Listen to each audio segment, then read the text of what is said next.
engagement over what the structure is eventually going to look like.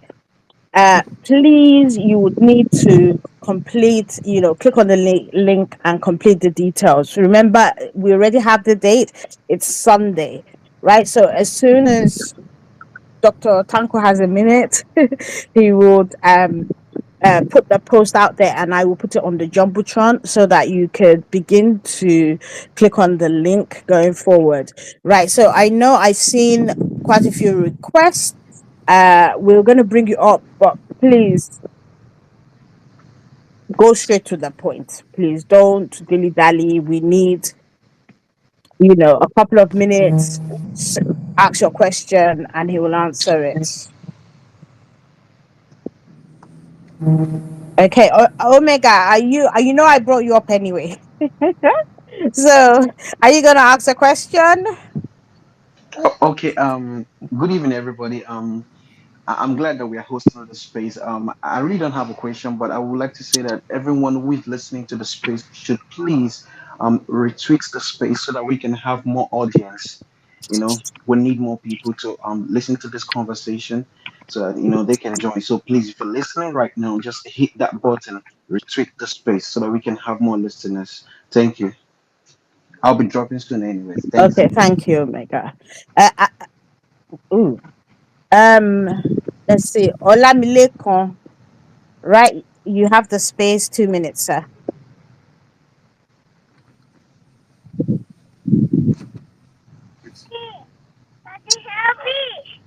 Good afternoon, all.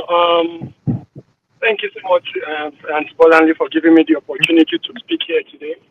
Um, just to portray what Dr. Tanko Unicef said, 2027, it's going to be, is not something we're just going to take very lightly. Again, we are all going all out. I'm out. I'm ready to commit anything to see Nigeria work in my lifetime. And thank you so much, my president, Peter Obi, for not giving up. And like you said the last time, that you will be there. You are not going anywhere. Thank you for standing by your word and acting upon it. I rest my case now. Thank you so much, everybody. Thank you so much. Gosh, everybody seems to be dropping. Victor Deem, the mic is yours. 2 minutes, please.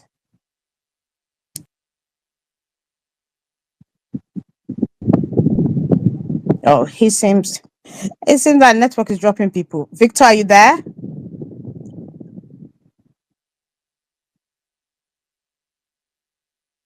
Okay, I'll go on to Adamu before you drop again. Welcome to space. Your question. Thank you very much, Amy Bolanle. So good to be here. Thank you very much, Dr. Mo, Dr. Yunus Santakwa, and everybody. My question delves to certain areas that I feel the movement has some certain shortfalls. If you look at winning, organizing, volunteering, it plays a crucial role in election victories. So I feel where we're going to have problem is we have the pool of resources already, both human and whatever resources that is required for us to successfully retrieve our country back. But there are certain pitfalls or loopholes that we have not really, we really need to checkmate such things, at least in the first quarter of 2025.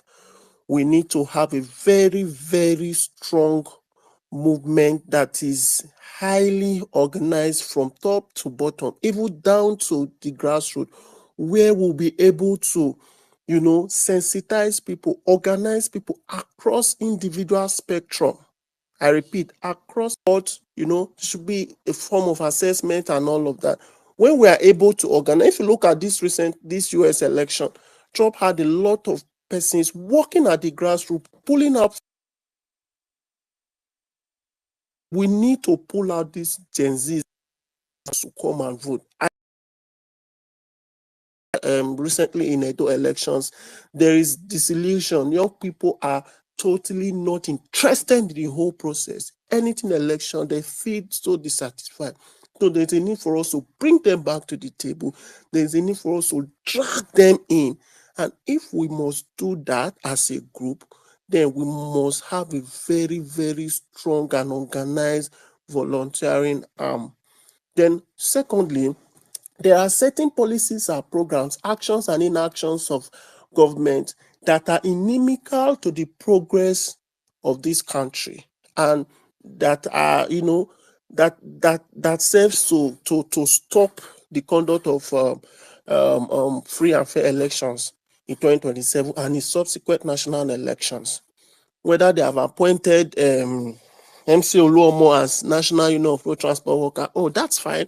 But what we need to do is to sit down and see how we would hold the National Assembly accountable.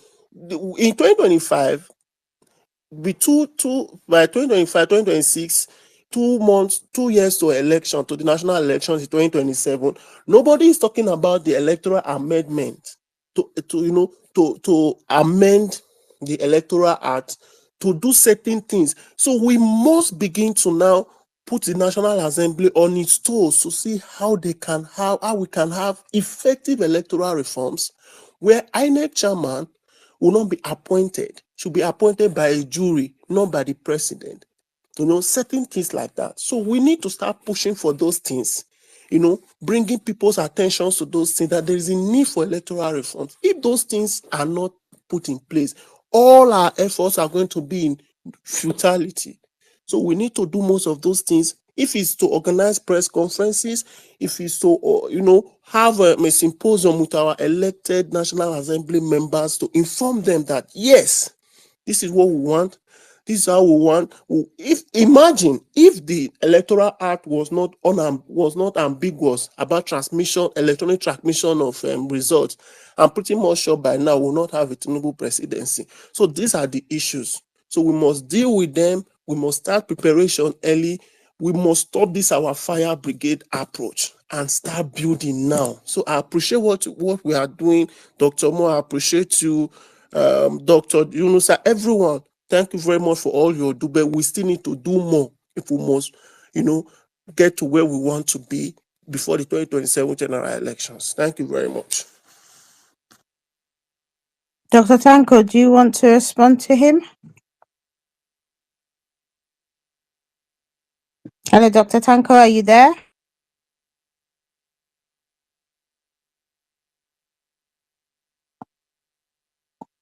Can you I hear can hear me? you now. Yes. Okay. Thank you very much for your comment. I want to assure you that majorly our target is to cover 176,000 polling units across the Federal Republic of Nigeria. And this particular position has also made clear at each of the regional conversations that we have. What we have as presented is a structure that we want to build from the national to the zonal, to the states, to the local governments, to the wards, and then finally dovetailing into what we call unit commanders. The unit commanders are the brain box of this particular movement of building the structure, because they will be the first people that will have contact with along the polling units. Because anybody that will be a unit commander must be residing within that polling unit where the votes are being casted. That way, he is expected to do the work of mobilization, information seeking, identifying those who can visit at the time of their needs and their time of their sorrows and time of their happiness. We want to localize this particular movement to the grassroots, and that is where the votes are. And our calculation is that by the time we are done with building the structures down the line, if we can target close to about 200 persons, because the maximum number that each person can vote is 500 at every polling unit. If we can muzzle 200 persons within the polling unit, we will have nothing less than 17 million people voting for His Excellency or voting for good governance. And who emasculate or represent that particular good governance is His Excellency Peter Gregory Obi. So these are some of the things that we have. And these are the periphery of the strategy that we can talk about on this particular media. But there are other fundamental issues because there will be training and retraining of our agent. We want to have our agent long even before the election start. Yeah, somebody may want to ask me, are we having an independent candidate? Of course, at the Constitution say no. We will have a political party. Be rest assured with that. As we are all members of the Labour Party, within the Labour Party, and we are building structures along that line. But where people are doubting that probably they are trying to emasculate us or they are planting people in the Labour Party and all, we also will be equal to the task. We must fight for our rights. And at the time in which that particular decision will come, we will let everybody know. But meanwhile, we must have soldiers on the ground, and that means you. Thank you. Thank you, Dr. Tanko. And I just, Mama B, can you hear me? I can hear you. We can hear hear you. you. Go ahead. I just want to add the other part of the conversation that is ongoing because Dr. Tanko has fully explained one part of the equation that has to do with the political perspective angle of the movement. There is also the social part of the movement because we have a lot of warring factions and they keep asking questions. Many people keep bothering Dr. Tanko, they keep calling our principal and all of that. And in the consultation, and I know that just to give the balance equation to that, because we have a lot of support groups, we have a lot of, there are different kind of movements within the Obidient movement. And because of the dynamic nature of who we are as a people, different people are looking for where and how to play prominent role, maybe within the broader spectrum. Our operational dynamic is very dynamic in nature, and this is what gives power, to the movement, so that what we have as a central controlling unit where Dr. Tanko oversees all the equations of the administrations, across board, has to do with the functionality. He's explained the structural formation of the political angle, but now sometimes it gets people who are support group leaders, it gets them agitated, people who have built certain structures within the movement, it gets them agitated. Nobody is tampering with your structure. What Dr. Tanko oversees and what the team oversees is to ensure that we have what you call like an M&E. It's a clearinghouse where by the training and retraining of the different leaders in the different sectors, we have a coordinating unit where you just can't just do anyhow. There are detailing of a lot of things that are already being put together, as a curriculum to help. If you have a support group, the modus of operandi, the operations, how you need to dovetail and work within the movement, everything will be spelled out, so that people don't get carried away, because as broad and as much as Dr. Tanko has expanded the operation within the political sphere, it's just a political sphere. There's also the dynamics of the different groups and the different events and engagement that are ongoing. They are going to be coordinated in that dynamic segment. So there's no fear.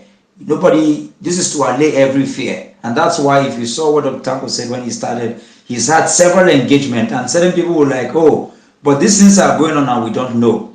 Our group are not involved. We're going to also have to dovetail within the different, because this is how big the movement is. Like you said, what he described right now does not put in equation the engagement with the diaspora, because the movement is not a political party. The discussions we're having are not about political party is just a department within the movement.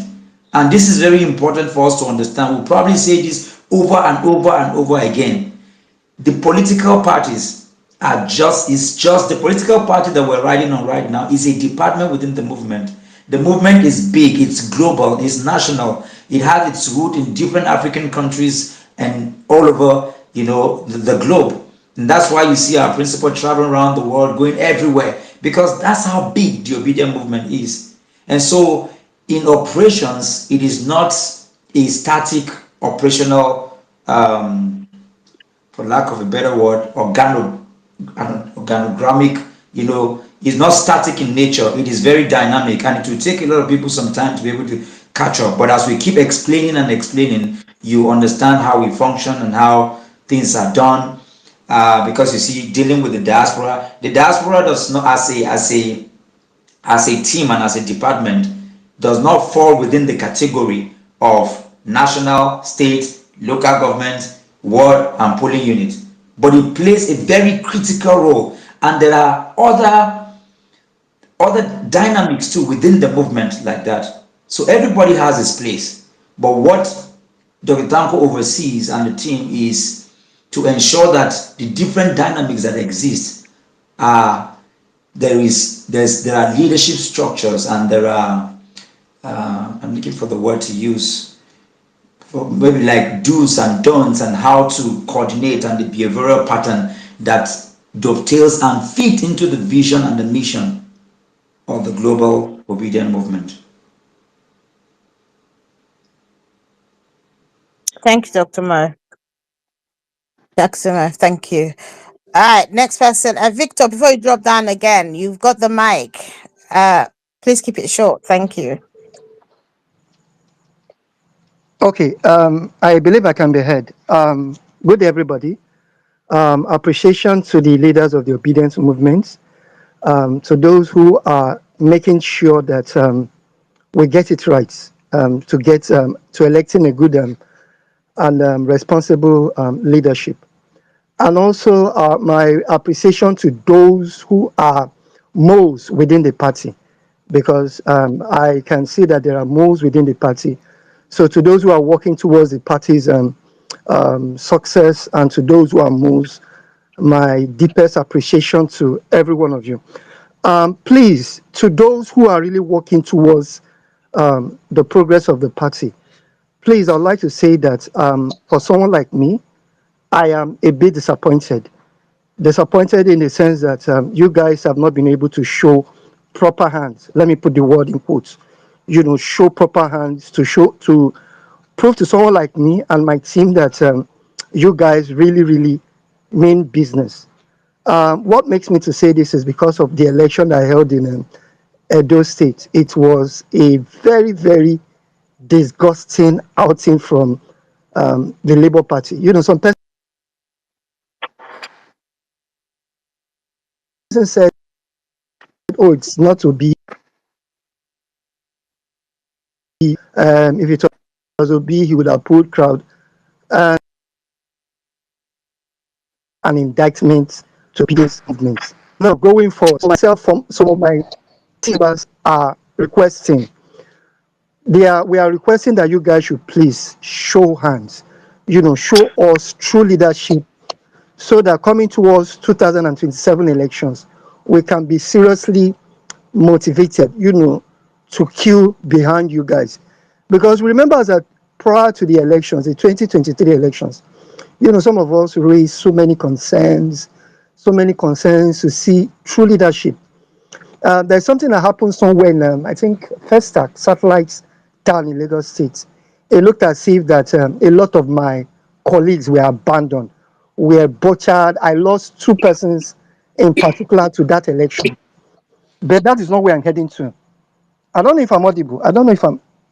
Yeah, no, we can hear you. We can hear you, but if you could get to your question quick, All right, please. that's not the issue. That's not the issue. The issue is that we felt a lot of my colleagues felt the leadership was not adequate. So these are the outlines that we brought forward. One, Labour should look into the issue of education, not education, formal education per se. Let me use the word informal education, in the sense that how educated, how intelligent is the average Nigerians are ahead of 2027 election. Why I mention this education, though there is education, there is ethnicity, there is religion, then there is the fourth one, then there is Togri. We identified 4 issues that might impact on the 2027 election. I repeat, one, education; two, religion; three, ethnicity; then fourth, Togri. We want to see the leadership of the Obedient movement, show hand towards these four issues we've listed. Particularly, let us pick this one of them, which is ethnicity. Imagine someone is brought forth from the South region. Maybe Tinubu decides to sponsor somebody from the South region to divide votes, because it could happen. I keep telling people that this APC administration, these guys are not daft. Within them, they have extremely intelligent folks who are running things behind the behind the scenes. So, what if they decide to pull off one candidate, a strong candidate, maybe from the South, or maybe from the North Central, or maybe from the Northeast, or from the Northwest? One would like to look at, would like the Obedient leadership to show hand and let them prove to us that they can address issue on ethnicity, they can address issue on religion, they can address issue on Togri, because that Togri is very, very key, and they can address issue on, I think we mentioned for ethnicity, education, religion, and Togri, particularly that education part. Let me harp a bit on that education. Some of us used to believe that, oh, hunger don't beat Nigerians, and we've come to our senses. The average human being is not intelligent. The average human being is daft. There was one of the cases that we personally followed in this US 2024 election, the case of Pennsylvania. There is one of their guys that was on board.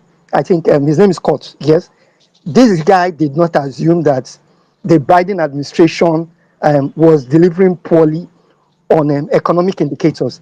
These guys went on ground and they delivered for Trump. They did not make assumptions that, oh, inflation is high in America, oh, that they are facing this and that economic issue. Can I? The thing Go is, ahead. you've repeated yourself several times, but we get the gist. Dr. Tanko, do you want to respond?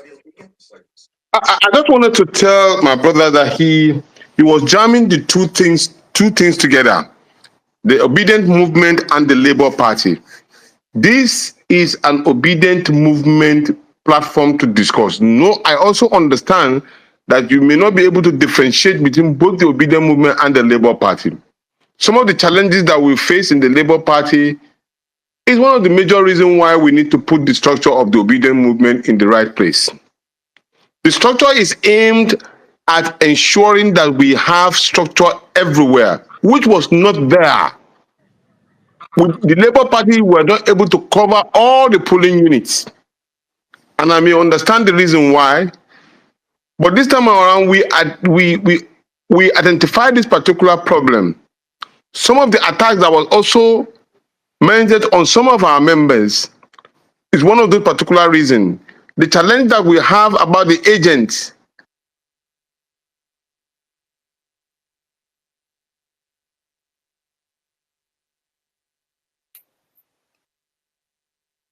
Dr. Tanko, we've lost you. Are you there? Dr. Tanko, are you there? Okay, we seem to have lost him. But I think to the point that Dr. Tanko was trying to make is one of the pitfalls of not having a formal structure within the Obedient movement was that we relied heavily on our decentralized kind of structure. We are known on social media as the headless mob, right? So there was no structure around us, right? And therefore, some of the things that we could have done in a more coordinated manner, right, to shore up our votes, because it's not like we didn't have the votes, it's to shore up the votes, right, and to work, right, smartly to make sure we get our voters and all the rest of it, right, wasn't there. Right. And so whilst we cannot go and force the Labour Party to do it, but we can organize ourselves. Right. And that's the thinking behind this, that first and foremost, we organize ourselves, and then right? And then if we, if for example we open the portal for registration, right, and every one of us register, we know how many we are and where we are, right? That's the start. So even if we are, I'm not saying that PO is leaving the Labour Party, but if he chooses to live somewhere, right, what he will be going with, or he wants to negotiate, right, even with the Labour Party, if he said, look, this is evidence of the number of people who are in the movement, right? These are the number of voters who have a voter's card, who can, and these are the votes that I'm with, right? It gives us massive power, which we didn't have. They told us to join Labour Party. We joined one after the other. We didn't go in as a group, right? And I think that's part of why it became really important for us to organize ourselves, to have a structure, right? And our structure is one that transcends regions. So it's not in Nigeria, it's also in Africa, it's across the world, right? And that we then, if we are all together in this structure, we have the power to do things in a more deliberate way, right? Say, for example, I know a lot of people complained about funding. Money was coming from the diaspora. There was no accountability. That won't happen again. Right, that won't happen again. It's things like that. It's us recognizing that, like Victor was asking about education, right? We would have the structure in place to ensure that while we're mobilizing, we're also educating we're also educating the electorate, so that they know a bit more than they currently do, right? So it's we need to have our structure, and that's what we're working on. Anything else that comes with that, right, is a plus, right? At the moment, that said, I seem to have lost both Dr. Tanko and Dr. Mo. So I am back on my own. I think I'm back now. Are you back? Bolandi, can you hear me? Okay, all right then. Can you? Yes, I'll be entering my Yes. workplace. I may not be able to speak if I can speak now. Before you speak, you will speak now. Just give me a moment. Because the submission that Dr. Tanko and Bolandi attended to is very, very important. And Bolandi, I can't remember what his name is. I spoke about education, Togri, and some of the very salient points, and he spoke about that the incumbent government had a very intelligent. They know exactly what to do. They're very decisive. True as that may sound, there is nothing intelligent about Togri. There is nothing. There is nothing scientific about lawlessness. There is nothing beautiful about brigandage, about caning people out of polling booths, about snatching, grabbing, and running away. There is nothing intelligent about that. Is you can see it coming, and it's important to state it the way it is. What is, however, scientific? What is the higher path to take? Is the ability to think out of the box to see how we can ensure that this state capture is broken. That's what is intelligent.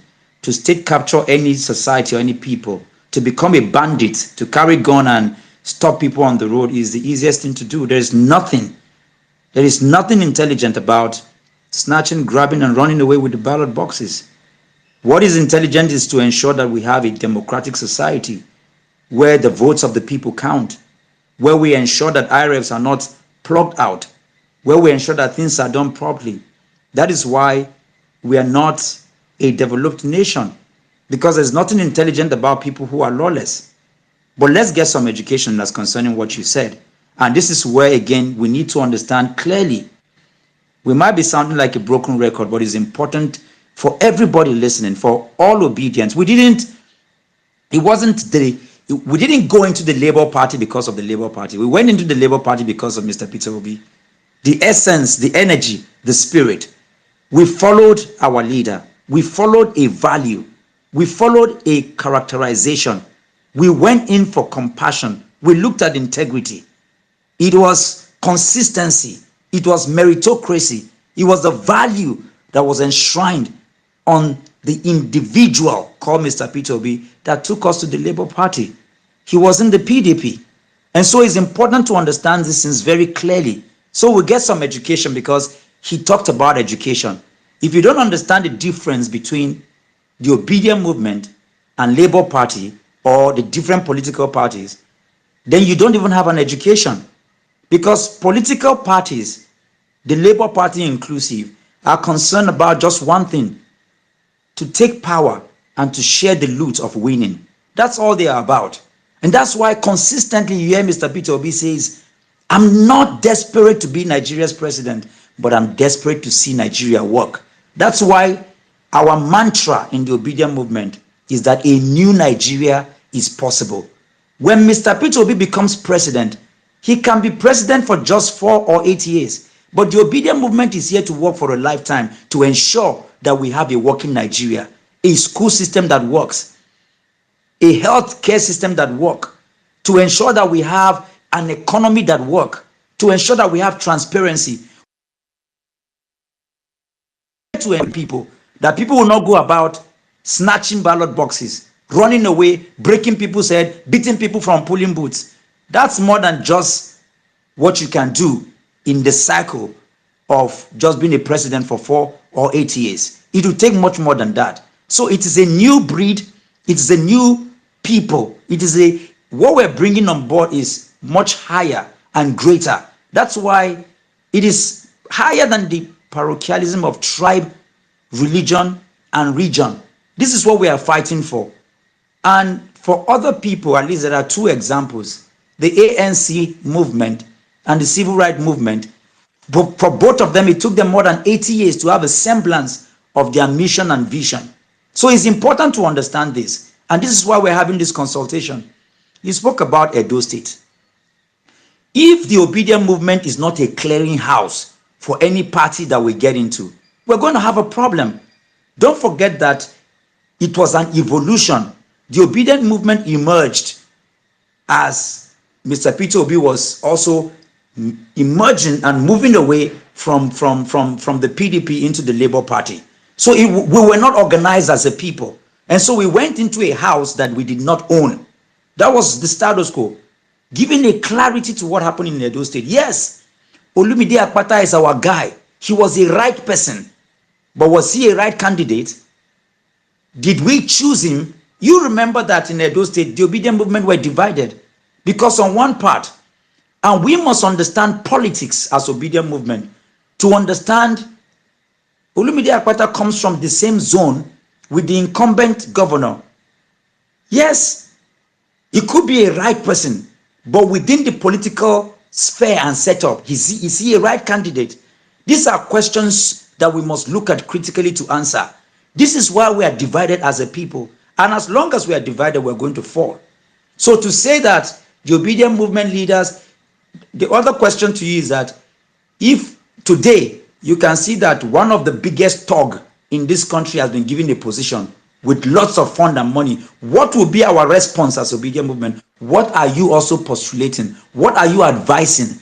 Because the Obidient movement is an energy. It is not to say, Dr. Tanko, come and carry go. Dr. Mo, what are you saying? Peter Obi, what are you saying? If the people do not rise up collectively as a people to fight and ensure that we bring to bear, to bring to book, to ensure accountability, it's not an equation of you are a leader. That is the dynamics of the Obidient movement. While we're following through the dictates and the direction of Mr. Peter Obi, is also to hold account. So it's not for anybody to sit down somewhere and say, I'm waiting for you guys. So, oh yeah, what can I show it you Nasabi do? No, you need to get some education to understand the dynamics of things. And this is why we're here. And we'll keep pushing on the envelope. So we are not a political party. We're a social political group, yes. But we're getting organized because we did not control the Labour Party. We were not a clearinghouse for the Labour Party. And because we are not a clearinghouse, and because the bulk of our people also do not understand the dynamics, we can choose the right person, but is the right person the right candidate? These are the issues we must look at. Dr. Tanko explained a lot of things where, as concerning what we must do in terms of the formations of what must happen within a particular political party that we choose. What should happen with the Obidient movement as a movement, so that when we move into one direction, we are not divided. Until those equations are plugged, we will be divided, and a divided house can never win.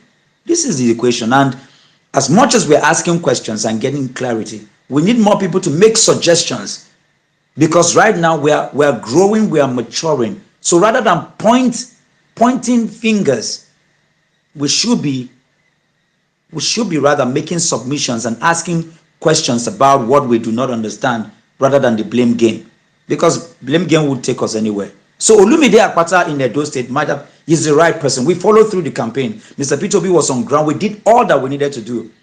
But I can tell you here in my submission that he was not the right candidate. And that has nothing to do with the Obidient movement. It has everything to do with the Labour Party. Until the Obidient movement becomes a clearinghouse for any political party that we get into, we're always going to have a problem. The Obidient movement is much bigger than any of the political party that exists today. The whole Labour Party, the officials and people put together, they're not even up to 500,000. The Obidient movement, at least by INEC standard, they said, excluding the 2 million that was stolen from River State, they said that we had a vote of what? Of 6 million. Of course, we had more than 15 million. That's the Obidient movement. That's how big we are. But if we do not align together to do the right thing, of course we are going to fail. Thank you, Dr. Mo. Okay, wait. Is Dr. Tanko up there? I can't see anyone. I really can't. Dr. Mo, even you that you're speaking, I can hear your voice. I can't see you. Anyway, We're all in ghost mode hey, today. yeah. Okay, let me keep on going. Hertz. Is that Hertz? Do you wanna unmute your mic and ask your question, please? Thank you. Good evening, Sister Bolanle. How are you? I'm good, thank you. Oh, thank you, Dr. Franco. I I'm happy to be here live with you guys. You guys are doing a great work. I must appreciate. I thank Dr. Franco, Dr. Mo, and everybody who organized the symposium at Onitsha yesterday. It was a great one, and I was Go- privileged to be Is present. it me? But I don't seem to be able to hear you clearly. Are you using a headset or something? Oh, there you No. go. Now I can hear you. Go on. Okay, can you hear me? Yes, now I can. Go on. All right. I say I want to really appreciate you guys for all you're doing for the Obedient movement. And I especially want to thank Dr. Moore, Dr. Tanko, and everyone that was able to organize the symposium at Onitsha yesterday for the Southeast. So I was privileged to be there, and I saw by myself the energy they brought in, and I say more grease to their elbows. And I came from Abia State, and I actually came to see for myself things and speak on behalf of the grassroots people who we have. A lot of people have spoken, and we've gotten little directions, especially in the area of party, where do we go to, and the rest of it. But you see, when our principal, Peter Obi, came on board, a lot of us we are never party members, we are just obedience, we were never card carrying members, and we saw in him someone that can rescue Nigeria and make the new Nigeria possible. We followed suit. Some of us were voting in other states. We had to go back to our hometown to, be the structure at the grassroots level. When they say that we do not have structure, it was four people tweeting in a room. And these teaming supporters are still on ground, and some of them are still mute. A lot of things are happening, and some of them do not have directions on, you know, where to go to. But from the conversation this evening, I understand that it's obedience. We are obedience, and soon our principal will show us clear directions whether we are still in Labour Party or whether we are in another place. And I believe obedience in this context are the main issues, and we are the real supporters of our principal. So where he leads is where we go. And I want us to, I want the you guys at the helm of the affairs to make. Dr. Tango made mention of cards, people getting their cards and identifying with obedience at the grassroots level. So I beg you guys to make sure that this thing gets straight to the grassroots, and let's have our people have clear directions on where. If you mention the name Peter Obi, at least in my own state and in my own locality in Abia State, everybody is in love, but they need a clear direction, and they need to know that they are not left behind. So let me not take much of our times. Most of my questions have been answered earlier. Thank you so much. Thank you. Can I Dr. speak? Mo, are you there? Can Do you Yeah, want to say anything? like I said, oh no, I think it's a beautiful I submission. What happened mm, yesterday? You can hear me? yeah, I can hear you. What happened yesterday in Anambra was actually out of the box because it was a true obedient meeting for those who were there and those who were able to watch online. And it's the beginning. When Dr. Tanko was named the coordinator, you know, he had the first meeting we had was in the northwest, where he was received, where we had a lot of people from different local governments, came together. It was fantastic. But yesterday we took it to another level, and incidentally, what was so beautiful is that we have one Baba Oloye was one of those, grassroots Baba that walked. He went around the country with us during the campaigns. He's from the southwest, and he was there. And then you also have Nanaka Zori from the north. So he was a representation of the obedient movement. The sequence of the event, the people that spoke, the things they talked about was right on point. And and it was so good, and the whole place was, and I'm quick to remind people when there's some people say, oh, the obedient movement, oh, it's like the energy is going. We are not in an election year. This is not an election year. And guess what? A lot of work has been going on. Day before yesterday alone, our principal went to 4 states, including the burial of Obonayaonu in Ebonyi State. He had meetings in Imo State, had meetings in Anambra State, had meetings in 4 different states. And then when you flip it again, just a few weeks ago, he was in Jigawa, he was in Kano. The other time we were in Kebi. We keep going round, and you can see, just like an evangelist, we just returned back. This is just less than 2 weeks ago. We had what? We had a tour. First of all, we were in Liverpool. From Liverpool, we went to Houston. That's a 10-hour stretch.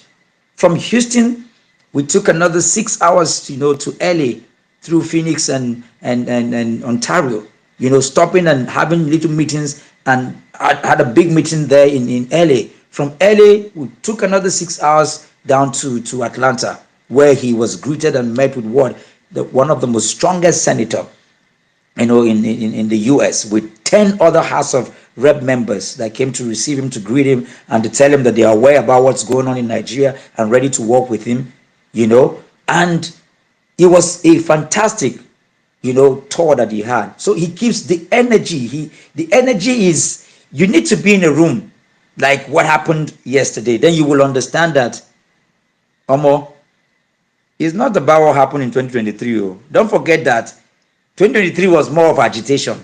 We did not even mobilize. What we had was just agitation. But right now, we are organizing, where we're advocating, we're trying to begin to mobilize. If we don't organize, we can't call to action. So yes, it's important to slam, to blame, to do all of those things, but it's important to also know that we're organizing. Bolanle, I don't think I knew you in 2022. Kola did the same thing. All the people here that we've touched base with, we did not even know how do you even want to win an election without even knowing yourselves? Because it was a strong agitation against the old order. But right now, I mean, this year alone, I've had the rare privilege to have been in 15 states in America. Courtesy the Obidient. Do you know what power that is? And almost every day we're doing 3 states in Nigeria. The fact that we haven't come together to have a big bang does not mean a lot of work is going on. And that's why it's also important to have our feedback here with the conversations we're having here so that we can have feedbacks too. You know, in the next few days and weeks, we're going to be doing a lot in the southwest too, you know. So there's no marginalization with the Obedient movement because tribe does not exist with us. Religion does not exist with us.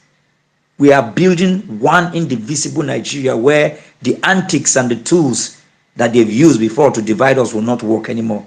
And of course, people who keep shouting, you know, I love the Obedient because all they are looking for, they just want to win. But there is a process to winning, and it's important to follow it. And guess what? We're not behind schedule. A lot is being done, and this is why we're here to give a report back. I'm going to be sounding like a broken record because it's important. Because what brought us here is layers and layers of bigotry, of tribalism, of religion, of all kinds of things. It's going to take that same kind of effort and hearing again and again to get us off this place that we are, where we begin to articulate and attend to things and take specific actions, you know, that will lead us out of where we are. Mama B. Thank you, Dr. Mo. Uh, okay.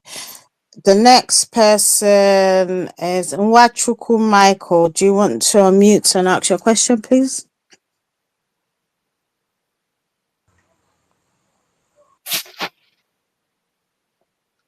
Hello, hello.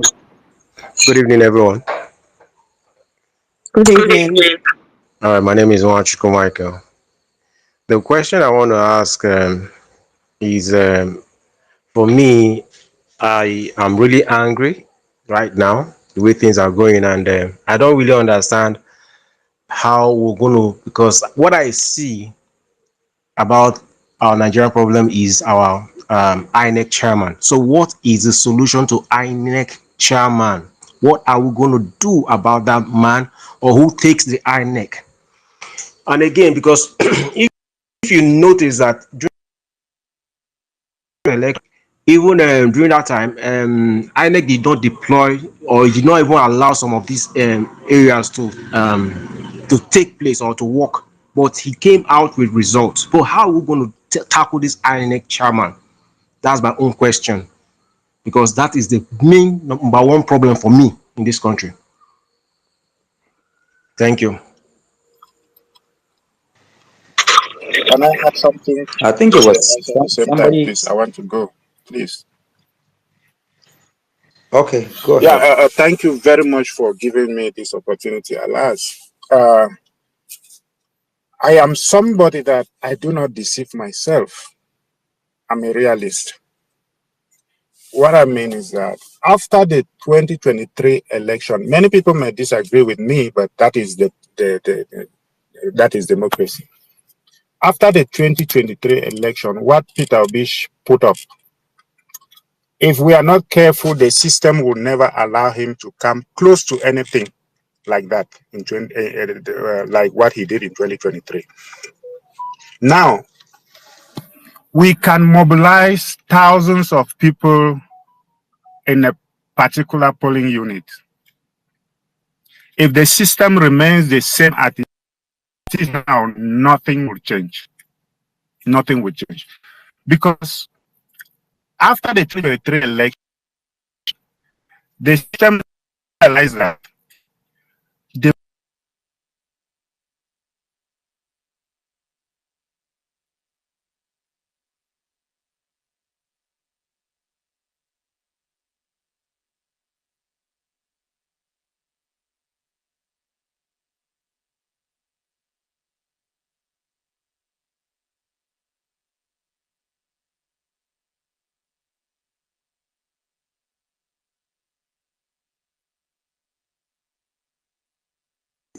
Is it me or have we lost that person? I can't hear him anymore. Right, I don't. We Can need you to. hear me? Are you hearing me? I can hear. Is that who's that? Fidelis? Yes. Okay, yeah, go on. Yeah, what I'm trying to say is that the problem with election now in Nigeria is at the level of the collation. So we can have thousands of people at the polling unit. When time for collation comes, they can beat everybody away, and they change the area where they need to go collect, and then they just go and rewrite the result. So what we should be pushing for now is to make sure that we have a system that assures the collation may be, or the result will have real-time result. They'll amend the constitution that will have real-time result. They will organize the electoral system, the management body, all those type of things. We should be pushing for that. We should be seen to be pushing for that, because we can have 10 people, 20 people at each polling unit. At the end of the day, they will just change the location for collation, and it will boil down to nothing. So we need to be seen to be doing something about the electoral amendment, and the INEC officials. We should do something about that. That is my point. That is my point. Okay, so yeah, so I hear you, and I'm sure that's on a lot of people's minds. I do remember earlier on in the year when I was co-hosting a space with Chima Christian, who was trying to get in amendments to the electoral act and the constitution to tie, or to at least close some of the loopholes that INEC and the rest of them had used. I don't know what that result of that, but as part of the structure, there is going to be a directorate that's going to focus on trying to get legal reforms right in place. Like, at the end of the day, the purpose, the reason for us wanting to have a structure is so that we can address all the stuff that you guys are coming up with. Like the other guy talked about, issues, issues relating to education. There's a directorate that will be responsible for that. Where civics, where we're educating the grassroots around their civic duty, right? Where sort of things that are lacking in our polity, that is as stuff that we want to start tackling, but we need a structure to do it. And so, I remember the other day, it was at one of our meetings where it was mentioned, where we were speaking to the legal person that's working with us, and he was, we it's not something that we are oblivious of. We are. And as we begin to request for people to submit CVs for the different directorates, you will see that we have thought about all of that, right? We know it's an issue, right? But at the moment, we do not have the structure that will help us to make that cry for electoral reforms, right? And so that's what we're working on. Dr. Mo, are you there? Or have I lost you? Hello, Dr. Mo? Yeah, I'm here. Okay. The addition to that is that, and that question I think is a question for everybody. And like you rightly said, there are meetings, and it's important for people to know. They were brainstorming on that because both Fidelis and the other brother that spoke, he talked about the INEC and the INEC chairman, and Fidelis is talking about the system. So it's all about the system that allows for impunity, that allows for fraud, that allows for things to just be, elections to be stolen. I was having a conversation with an older person just a few days ago, and we were looking at the different elections that have taken place, from all the off-season elections, from Kogi, Imo,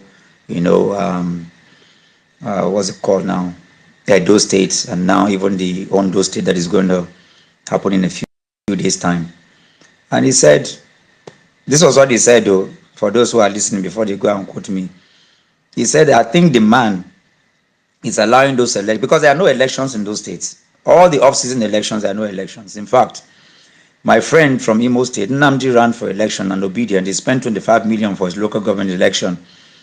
And they sat in the polling units just waiting up until 8 o'clock in the night. No INEC, no registration, nothing. They were watching TV when they announced the names of those who were the chairman of the LGAs. That's what happened all across board because there's no election. And my friend was alluding to the fact that the president is allowing that to happen so that when he does that in 2027, it will be that, is that not what happened across board? You know, but like you said, are we going to allow that to happen? I know that as a group, Dr. Tanko is here, we're putting machineries and things in place not to allow that. But like you said at the end of the day, that from the polling units, and if we as a collective allow what happened in 2023 to happen, you know, where they come and blow one of our eyes, then we go to the hospital and then we come back. You know, it sounds beautiful. Me, I can tell you, for my polling booth, in my polling booth, whatever you try anything, you will see anything, and it's within the ambit of the law. Whoever you are, my polling booth will be protected. I don't know about you listening, but my own polling booth, the vote will be casted. I will ensure that the right thing is done. If we fail from the polling booth, that's fine. But if we are the one with the highest vote, nothing is going to happen. We'll ensure that happens, and that's the language these people need to understand. Because at the end of the day, we can't be jackpying out of our country. We are the ones who, nobody is going to come from anywhere aside the system we are putting in place. They also need to understand, you know, our collective power. The people that are causing, that are going about, it's just like the banditry that is taking place in Nigeria. They're actually not many. How can 220, 230, 250 million people be afraid of people who are not even strong? It's because we allow the system. We allow the INEC chairman to do what he wants to do now. It's not because we allowed him. We are putting things in place that we're going to challenge the reform. But guess what? In Nigeria, you break traffic lights, not because there's no traffic light. Even the guiding regulations that are there in INEC is enough. It can suffice for people to be able to do the right thing. But the commissioners and the professors and the people, they've chosen in their heart not to do the right thing. And guess what? There are things that we will not say here because we cannot be discussing strategy on an open space. But I need you guys to know, and I'm sending, there's a message you are giving them. They would, what you give is what you are going to get. 2023 will not repeat itself again. And don't forget that if what happened in Nigeria happened in the US, there's no way Donald Trump will be president of the US. And so while the global politics is changing, you think our own local one will be an exception? Guys, there are things we can't discuss here, and Dr. Tanko is back too. And we can't talk about our strategy here. So as we keep working, just know that there's work going on, you know, so that we don't also fall prey of the law. Because like Mr. Peter Obi will always say, if you are not different, you can't bring any difference. Because the difference you are is the difference that you bring in to the game. Thanks, Dr. Mo. I just saw Dr. Tanko. Where is he? Has he dropped off again? Dr. Mo, can you see him? He's gone into ghost mode again. Don't know what's going on with him. Okie dokie. Okay, he's back again. He's gone again. No, I can see him. Dr. Tanko. Back. I'm back. Why are you The playing devil ping is pong a with us? liar. He's a liar. So, Dr. Tanko, do you want to speak to any of that? I don't know how much you heard. No, I just wanted to respond to the last contributor who was making statement as regard to how prepared we are and what is it. Look, this is how politics work, especially when it comes to elections. You see, if you don't have numbers on the ground, Yes, we are already calling for electoral reform, which is key. But you see, when you make a request, people how to mount it. And if you have the structures, just like what we are trying to do, to ensure that you will hear people talking from the ward level at every polling unit, chanting the same message every second, every minute, then that means there's a voice. And that particular voice culminates into an action. Whether the National Assembly or members, whether they like it or not, they must do what the requests of the people are, otherwise there will be an uproar. So, but what we lack at the moment is that to ensure that we have those particular voices from all of everywhere that we want them to be. You cannot jumpstart something. You have to be on ground first. You see, when you speak from Ilela, you speak from Ekot Ekpane, you speak from Ijesha, or you speak from Vandekia, and you speak the same thing, then the whole nation is agog. So what we are saying in essence is that first thing first, let's get those structures on ground, then we'll take it up from there. You will agree with me that last elections, some of those voices are not heard from the whole country. But today, we are speaking the same voice. His Excellency will keep on saying, and he says it all the time, nobody buys bread cheaper. The same price or even more you buy it from the north, that is the same price you buy it from the west. So a poor man in the north is the same poor man in the west or the east or the south. So these are the same thing that we are saying, that we need to formalize this particular structure. Once it is done, we have no problem. Thank you.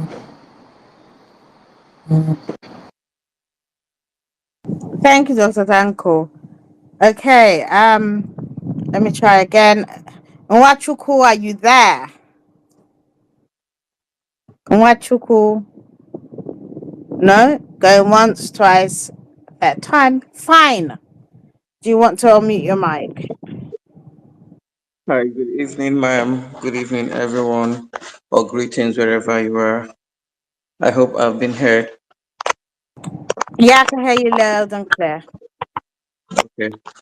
Please, we number one have to understand that obedient movement to some people that keep on mentioning Labour Party, they should know that obedient movement does not have anything to do with party.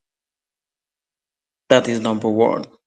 And number two, there are things we are seeing, but we are blind to them. There are things we are hearing, but we are deaf to them. There are things we see people speak about, but we are dumb to them. Now, we are talking about 2027 and how to get it right from the mistakes of 2023. And we need to be blunt in tackling whatever issues that we are seeing that we will face in 2027. Number one, under INEC umbrella, we have INEC commissioner. Who are these INEC commissioners?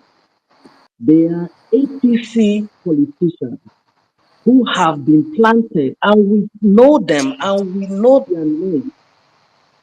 How can my mother see me in an exam hall and tell me that is not possible? What are we Fine, you're talking about? muffled. Can you hear me now? It's still muffled. Are you using an earpiece or something? No, I'm not using an Ah, earpiece. don't know why you're muffled though.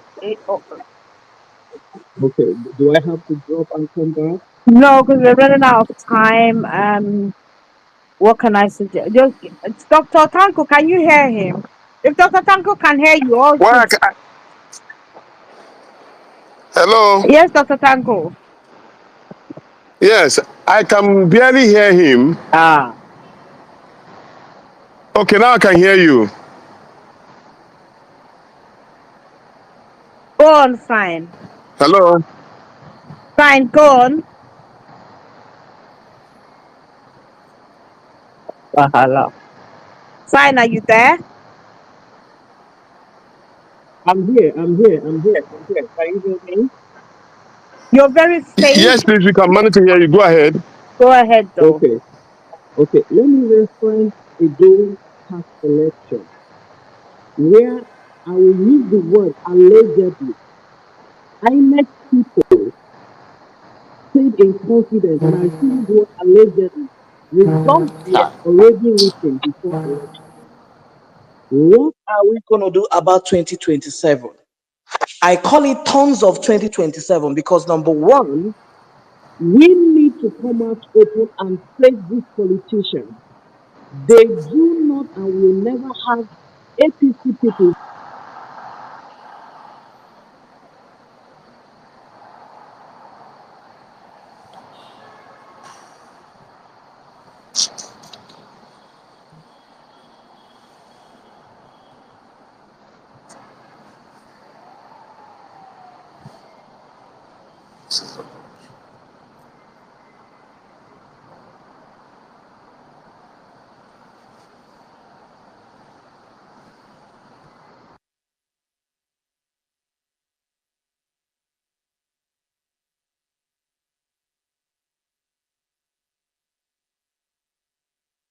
Have we lost him completely?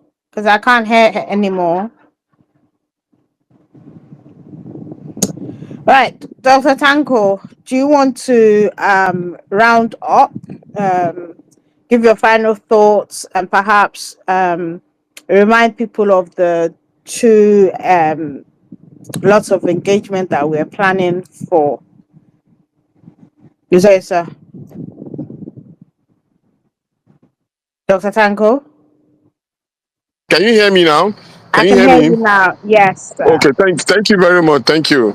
I actually had to move out of where I am to get I'm in an open space. If I need to climb on top of the mountain, I will climb. So I'm glad that you are hearing me. Please, if you can hear me, I've already told you that we are planning to have the next physical engagement. We are doing it zonal by zonal now. And we are going to go to the northeast, particularly either Adamawa, Bauchi, or Gombe. We are revisiting the planned program because what our brothers and sisters from the north saw at the southeast program has re-energized them.